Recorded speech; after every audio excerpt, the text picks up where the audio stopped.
Le vilain petit canard.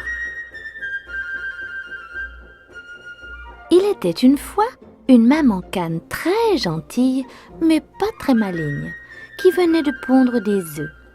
Tous les matins, elle comptait ses œufs, mais comme elle ne savait compter que jusqu'à 3, elle ne savait pas réellement combien d'œufs elle avait.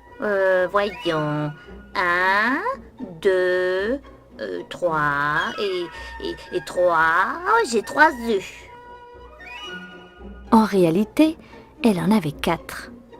Plusieurs semaines passèrent et finalement, un jour, les œufs commencèrent à bouger. La maman cane s'approcha et observa les œufs. Les premiers bougeaient tellement qu'ils finirent par éclore. Et la maman cane regarda avec fierté 3 petits canetons de couleur jaune clair, mignons comme tout. Il restait cependant encore un œuf dans le nid qui refusait d'éclore.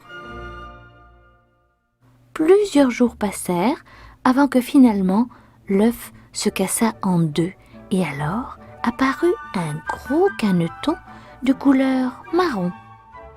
Il ne ressemblait pas du tout à ses frères et sœurs, il était bien plus grand et sa maman le trouvait même assez laid.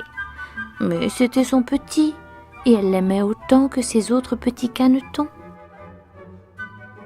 Les jours passèrent, les petits canetons grandirent, mais le petit dernier, celui qui était de couleur marron, était toujours beaucoup plus grand que les autres.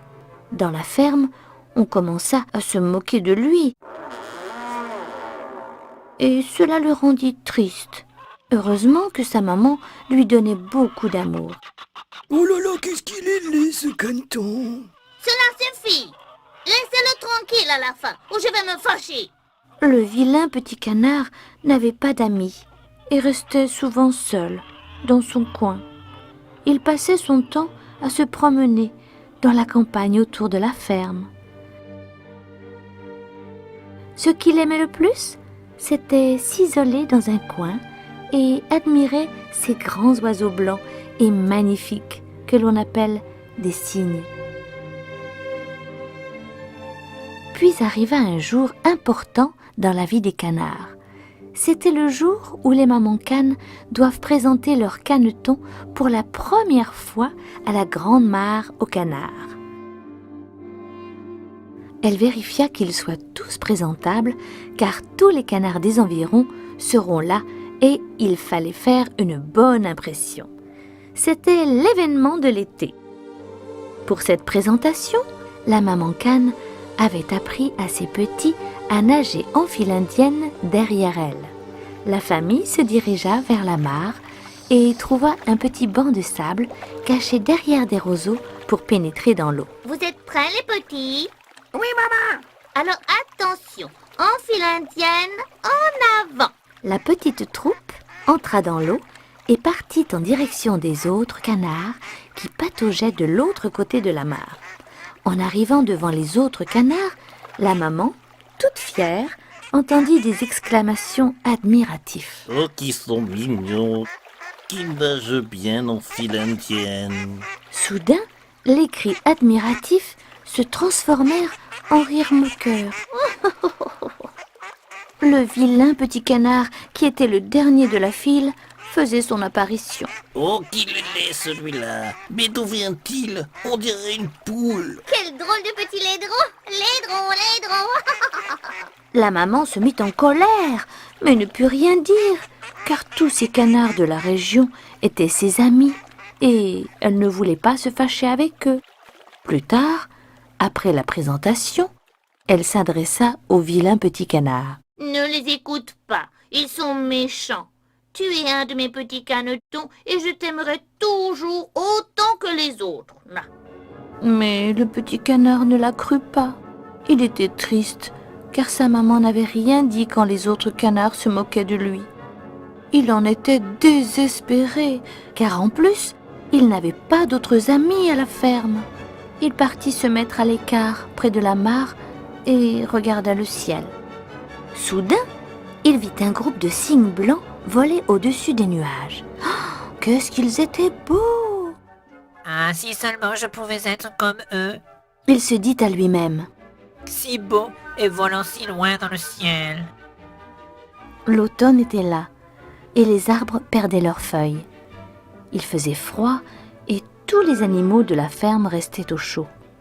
Le vilain petit canard n'avait pas froid, et décida de partir loin de tout ce monde hostile et moqueur.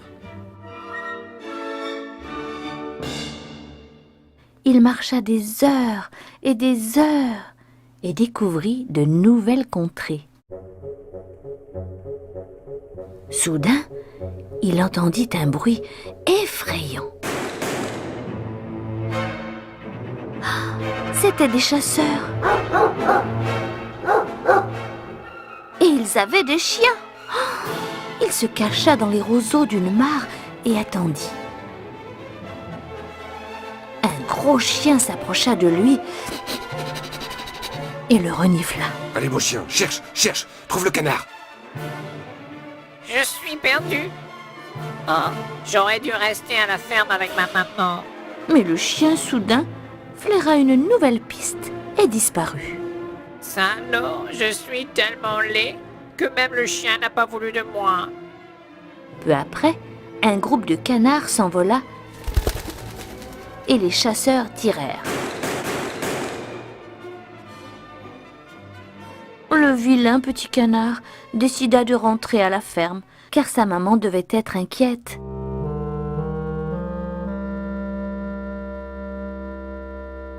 Il reprit la route, mais ne put retrouver son chemin. Un orage éclata.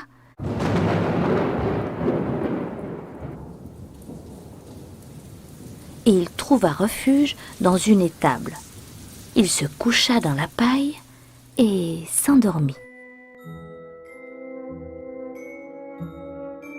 Peu après, une petite fille pénétra dans l'étable et le vit. Elle le prit dans ses bras et le ramena avec lui à la ferme. Regarde, papa, ce que j'ai trouvé. On dirait un petit canard. Tu crois? Il a l'air bien malade. Il faut lui trouver un petit panier et l'installer près du feu. Il va pouvoir se réchauffer et il ira mieux dans un petit moment.